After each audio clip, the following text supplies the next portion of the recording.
Qu'est-ce qu'il y a? Pourquoi vous courez? Franck est torché, il se cherche un cul. Qui est le crétin qui l'a laissé rentrer? Debbie, pourtant, supplié. Ouais, bah je laisserai pas rentrer chez... Pourquoi il irait pas dormir sous le... Ça, tu peux crever!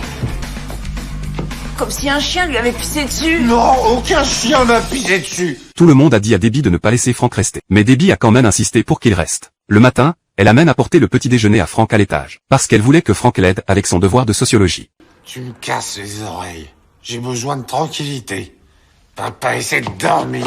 Très vite, Franck a apporté des problèmes. Après avoir emménagé, non seulement il a cassé le vélo Diane, il a même ramené son ami à la maison pour y habiter. Lip est immédiatement intervenu pour l'en empêcher. Laisse-le! Hé, c'est chez moi ici. Cette baraque est à moi, petit morveux. Vous avez aucun droit de me virer. Je suis un membre très important de cette famille. Non, t'es que dalle. Pour nous, t'habites plus dans cette maison. Franck a fait semblant de n'avoir pas le choix et est parti avec son ami. Mais quand personne ne faisait attention, il a soudainement foncé à l'étage avec son ami.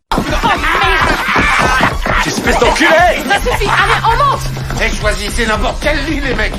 Celui que vous voulez, putain que ça. Mais qu'est-ce que tu fous là? Ça va pas déconner! Arrête! Tu dormiras pas avec Toi ici. Alors, chier. Vous êtes tous salés, quoi. Franck s'est assis d'un coup sur le devoir de sociologie de Debbie. C'était quelque chose que Debbie avait fait avec beaucoup d'efforts. C'était de la merde, cette maquette, de toute façon. Ce geste de Franck a mis Debbie en colère. Elle est sortie de la chambre en trombe. Alors que les autres s'apprêtaient à traîner Franck dehors, Debbie est revenue comme une folle avec son sac. Folle de rage, elle a commencé à frapper Franck violemment. Tire-toi de chez nous! Tata!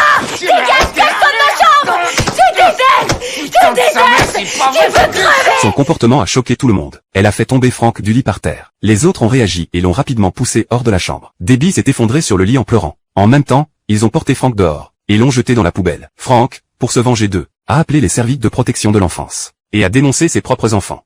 Non, merci à vous. Que Dieu vous bénisse. C'est ignoble ce que tu viens de faire.